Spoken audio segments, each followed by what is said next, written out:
Assembly ఎన్నికలకు ముందు ఏ రాష్ట్రంలో అయినా రాజకీయాలు వేడివేడిగా ఉండడం కామన్. కానీ తెలంగాణ రాష్ట్రంలో మాత్రం అసెంబ్లీ ఎన్నికలు ముగిసినా కానీ, పైగా లోక్సభ ఎన్నికలు పూర్తయినా కానీ రాష్ట్ర రాజకీయాలు మాత్రం చల్లారడం లేదు. బీజేపీ బీఆర్ఎస్ పార్టీలు నేరుగా కాంగ్రెస్ పార్టీపై విమర్శలు చేస్తుంటే ఆ రెండు పార్టీలకు రివర్స్ కౌంటర్ ఇస్తున్నారు కాంగ్రెస్ పార్టీ నాయకులు.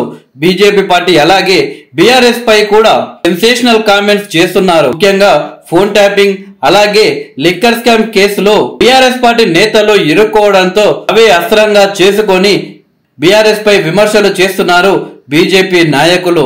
తాజాగా ఫోన్ ట్యాపింగ్ కేసుపై బీజేపీ ఎంపీ లక్ష్మణ్ సంచలన వ్యాఖ్యలు చేశారు.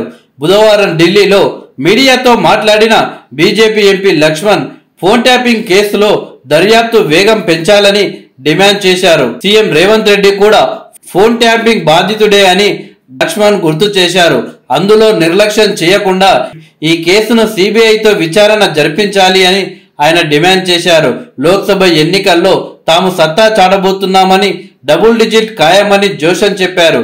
ఈ పార్లమెంటు ఎన్నికల ఫలితాల తర్వాత కాంగ్రెస్ లో బీఆర్ఎస్ విలీనం కాబోతుంది అని కీలక వ్యాఖ్యలు చేశారు లక్ష్మణ్. 6 నెలలుగా ఇచ్చిన గ్యారంటీలు అమలు చేయకుండా కాంగ్రెస్ ప్రభుత్వం కాలయాపన చేస్తుంది అని లక్ష్మణ్ మండిపడ్డారు. తక్షణమే 6 గ్యారంటీలు పక్కాగా అమలు చేయాలి అని డిమాండ్ చేశారు. ఫోన్ ట్యాపింగ్ అనేది చాలా సీరియస్ విషయమని, ఈ విషయంలో అసలు సీఎం రేవంత్ రెడ్డి ఎందుకు మౌనంగా ఉన్నారని ప్రశ్నించారు. బీఆర్ఎస్ నేతలపై ఎందుకు చర్యలు తీసుకోవడం లేదన్నారు. కాంగ్రెస్ హైకమాండ్ ఆదేశాలతో రేవంత్ రెడ్డి మౌనంగా ఉన్నారా అని అనుమానాలు వ్యక్తం చేశారు.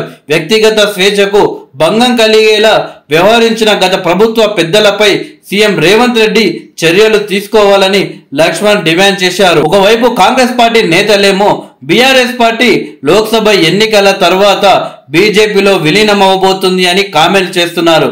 ఇలాంటి సందర్భంలో బీజేపీ ఎంపీ లక్ష్మణ్ ఏమో కాంగ్రెస్ పార్టీలో విలీనం కాబోతుంది అని కామెంట్ చేశారు. మరి చూడాలి కాంగ్రెస్ బీజేపీ చేసిన వ్యాఖ్యలపై బీఆర్ఎస్ ఏ విధంగా స్పందిస్తుందో. లోక్సభ ఎన్నికల్లో బీఆర్ఎస్ పార్టీ ఒక్క సీటు కూడా గెలవకపోతే తిరిగి పుంజుకోవడం చాలా కష్టమే అని అంటున్నారు రాజకీయ విశ్లేషకులు.